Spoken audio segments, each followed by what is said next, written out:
Once they were giants, now they're jokes. From FTX trading to Kylie Cosmetics, Theranos, and beyond, we can learn a thing or two from businesses that scaled quickly and came crashing down faster than you can say billionaire. Some of these companies are still around, limping along and a shadow of what they once were. Some of them don't even exist anymore. How did they reach the top so quickly? And why did they lose it all even faster? And perhaps to top all of this, what important lessons can we take away from them to make sure that we never lose everything in disgrace? Not in our personal lives, not in our careers. Let's look at 15 lessons from businesses that fell from grace. Welcome to Alux. First up is Research in Motion. You might know them better as Blackberry. Right now, about 40% of you are watching this video on your iPhone or Android device. But that could have been a Blackberry. There was a time when Blackberry dominated the smartphone space. When everyone else was focusing on sending expensive text messages, Blackberry allowed us to send messages as data, which bypassed individual messaging charges. On June 19, 2008, the stock price closed at $147.55. These days, though, the company is virtually non-existent and the stock price hovers around $3 a share. So, what happened? Well, they failed to innovate. iPhone came along with the same features and a better design. Instead of following the cultural tide, BlackBerry pushed against it, hoping their previous success and loyal customers would push with them. But that's not how it works. Your customers don't owe you loyalty, you owe them innovation. Customers are loyal if you give them what they want. If something better comes along, they'll leave you in the dust. Then there's Victoria's Secret. Now, Victoria's Secret was the ideal for people who had already smashed their goals. For her world-renowned supermodels who walked the runway for the biggest fashion houses, being a Victoria's Secret angel was the ultimate victory. Their stories were everywhere. They were a part of a cultural zeitgeist of freedom and empowerment for women. But only skinny women. When the pressure mounted to produce inclusive sizing, Ed Razek and Leslie Wexner, executives of L Brands, the parent company, well, they said no. And that was the beginning of the end. Their yearly fashion show was indefinitely paused. People moved on to other brands and stores closed around the world. Sales have fallen by $6.4 billion. The lesson here? Sometimes leaders will suck. Get rid of them. Loyalty to old ways doesn't bring in new customers. Yahoo. If you're older than 25, chances are the first email address you had ended with @Yahoo.com. Yahoo stood toe-to-toe with the biggest names in tech: Google, Facebook, and MySpace. They were all there. The stock price soared during the dot-com boom, and by all accounts, they should be sharing the market space with Google right now, but they missed some important opportunities. They failed to acquire Google in the early 2000s. They rejected an acquisition offer from Microsoft in 2008. Their leaders kept changing, and every time someone new would come in, they would overhaul the mission and goals. Eventually, nobody knew what Yahoo was supposed to be anymore. The lesson here, strangely, is that you have to hire young. Yahoo was hiring businessmen while Google was running by fresh, hungry, barely there college graduates. They knew what emerging generations wanted. Yahoo didn't. Gap. Gap was a clothing brand that was the clothing brand, especially in the 90s. The clothes were comfortable, stylish, and aimed at the most lucrative fashion market: teenagers. They scaled quickly and had the bright idea to move into Gap Baby and Gap Maternity. You'd think that diversifying would open up opportunities, right? But teenagers don't want to wear the same clothes as their baby cousins or their pregnant aunts. That's the harsh truth. So they lost their core market. They couldn't produce the quality they needed to stay on top. In the second quarter of 2023, they saw an 11% sales decline in online sales and 7% in store sales. They're still profitable, but the trendiness and popularity with the teen market has basically disappeared. They're just not cool anymore. Theranos. Now, it's controversial to say that Theranos was ever actually at the top because their entire business was based on a massive lie, so they definitely fit the fall from grace part of this. Founder and CEO Elizabeth Holmes was once the richest self-made woman in the world, so there is that. Theranos claimed to be able to revolutionize blood testing, but their method just wasn't possible. Holmes is now in jail for fraud. The company is defunct, and investors lost billions. The lesson here is pretty simple. Don't build your business on a lie, ever. And speaking of, FTX. We've seen in the comments of our videos, so we know that the fall of FTX affected a lot of you. It affected us. There were big dreams and a lot of money invested in Sam Bankman-Fried, and it all came crashing down. FTX was one of the largest and most influential platforms in the cryptocurrency space. This came crashing down in November 2022 when it was discovered that Alameda Research, a trading firm founded by SBF, held a large number of FTX tokens as their primary asset. This caused a bank run. Customers rushed to withdraw, and FTX didn't have the liquidity for customers to get their money. You always need a plan for potential crises. The rapid downfall of FTX shows how quickly situations can change, and you don't want to be caught in the crossfire without a backup plan.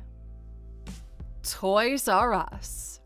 The fall of Toys R Us was genuinely surprising. Children are always going to want toys. Even though the landscape has shifted to electronic devices, physical toys will always be popular. They had a massive share of the market, and there was no toy store even close to their popularity and what was offered. In 2005, Bain Capital and Vornado Realty Trust acquired Toys R Us, burdening with $5 billion in debt. The debt limited the company's ability to invest in e-commerce, store improvements, and other important areas. Sales declined year over year, and they filed for bankruptcy in 2017. And we learn that the negative impact of major debt is far more powerful than the positive impact of a strong company.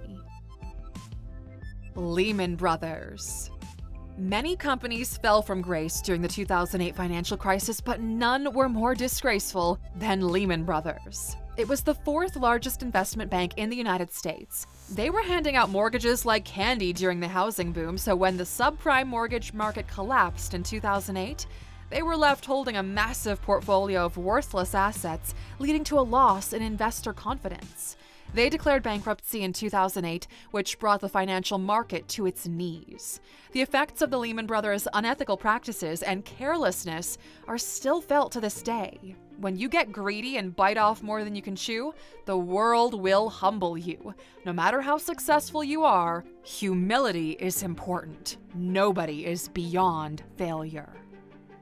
Pan American World Airways, or more simply known as Pan Am.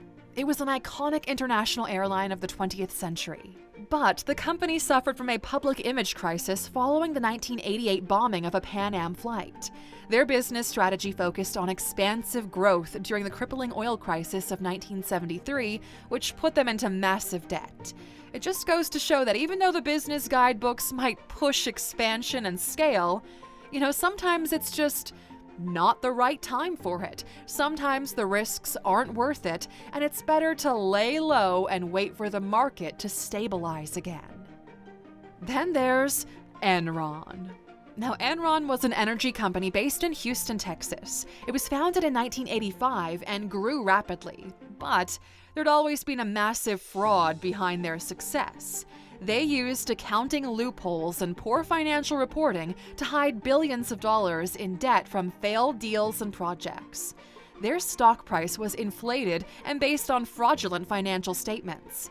Enron taught us that integrity matters. Personal and professional integrity is crucial because building success on deceit is unsustainable. We must learn to never accept information at face value. Ask questions and verify the facts, because blind trust can lead to serious consequences. MySpace. It wouldn't be a proper fall from grace video without mention of MySpace. Although it is still so fondly remembered that those familiar with MySpace don't even want to hear about its downfall. It hurts too much. Launched in 2003, it was a pioneering social network that became the most visited website by 2006, surpassing even Google. You could connect with friends, share photos, and discover music. It was like a mix of Facebook, Instagram, and Spotify. Unfortunately, their platform wasn't very user-friendly. It was cluttered and full of ads, so users slowly migrated to other platforms, especially once Facebook came along. News Corp bought MySpace in 2005 for $580 million and sold it in 2011 for $35 million. MySpace taught us that you can have the best, most innovative idea for something, but if it doesn't look good, people are gonna jump ship. The user experience is essential. Revlon. The beauty brand Revlon was founded back in 1932 and started with a single product, nail enamel. Their formula used pigments instead of dyes, which offered a broader range of richer, opaque colors. The company expanded its product line and became one of the largest and most recognized cosmetic brands in the world. It was influential in setting beauty trends and a pioneer in mass media advertising. But they were incurring a large amount of debt, and when new players entered the market and Revlon had to innovate, well, they were bound by financial constraints. They were slow to embrace online marketing and e-commerce, while brands like L'Oreal and Estée Lauder invested heavily in digital marketing, social media presence, and direct-to-consumer sales models. They stayed in their brick-and-mortar spaces, so they failed to capture the attention of millennials and Gen Z. They're still around, mostly in drugstores, but they're nowhere near as successful as their former competitors. WeWork. WeWork was founded in 2010 and happily, steadily expanded over the next few years. By the end of 2018, they reported a valuation of $47 billion. They rebranded as The We Company and filed for an initial public offering, but their IPO filing shows massive losses, so investors started questioning their business model. A year later, in October 2019, the company's valuation fell to $8 billion. They postponed the IPO. The CEO and founder was fired. SoftBank, a major investor, bailed them out, resulting in massive layoffs, and WeWork continues to limp along with less than half of its staff. This is a hard lesson to learn, but we all need to know that just because you have the idea doesn't mean you have the business acumen. Management and big ideas are completely different parts of the brain, and not many people can do both of them well. You have to find the best person for each job, and if it's not you, then you should get out of the way. Vine. You know, Vine was kind of a cult classic, right? It got so big so quickly and declined even faster that a lot of people barely even had the opportunity to fully enjoy the app. It was launched in 2013 and became a social media app for sharing short, looping videos. It helped to launch the careers of some of the most popular YouTubers and internet personalities. But even though it was popular, they struggled with monetization and user retention. When Instagram and Snapchat launched similar features, interest in Vine, well, it tanked. In 2016, Twitter, Vine's parent company, shut it down for financial reasons. It's understandable that Vine didn't want to follow MySpace's method and fill the app with ads, but they needed to make some money. You need monetization when running a business. Before you even launch, that should be your number one concern, and Vine, they missed that boat. And finally, X. Oh, X. Formerly Twitter. Is anyone really calling it X anyway? Where do we go from here? The world was excited in April 2022 when we heard that Elon Musk had offered to buy Twitter for a staggering $44 billion. He promised more freedom of speech on the platform and a crackdown on bots. But it seems like the exact opposite happened, right? There's less freedom of speech and more bots. It was once the chosen platform for academics, politicians, researchers, and celebrities. It was far more personal than Instagram or Facebook.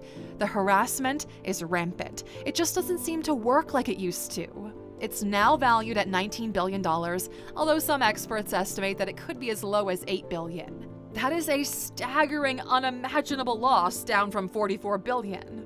And look, maybe they can come back for it, but the reputation damage is going to last for a long, long time. Musk said he signed the initial purchasing agreement before seeing the real numbers from Twitter. Once he realized that the true user numbers were inflated, he tried to withdraw, but legally he couldn't. The lesson here: it is so important to assess downsides and challenges when taking any major action. Before you commit to anything, you need to know as much information as possible to understand what you're getting yourself into. The Twitter takeover is a pretty good example as to why. And that's a wrap for today, my friend. We hope you take these lessons with you throughout your personal life and careers. It just goes to show that no matter how big you are, no matter how much people love you at first, one major mistake from you, and all of that can change. We'll see you back here next time, my friend. Take care.